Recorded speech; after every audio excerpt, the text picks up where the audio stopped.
ปาดกุ้งสดๆสิหยิบเอาจังได๋น้อพุ่นน่ะอายเพิ่นลองหยิบเบิ่งก่อนนะเฮาบอกว่าเอามืองมมาโลดหยิบแบบนี้มันบ่ได้ดอกโอ้ยเบิ่งหอยติล่ะหอยก็มีหลากหลายชนิดแฮง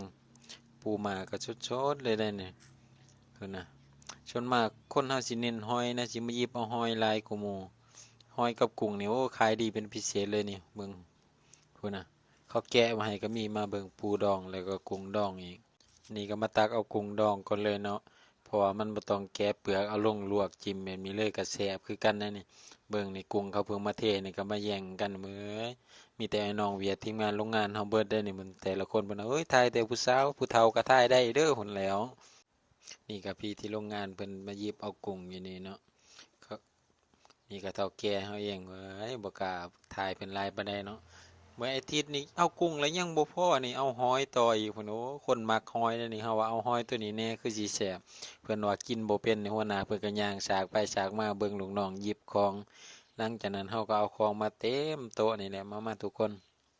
งานจะเลี้ยงปีใหม่ก็สิหลายแหน่มื้อนี้ทุกคนก็เต็มหาญเด้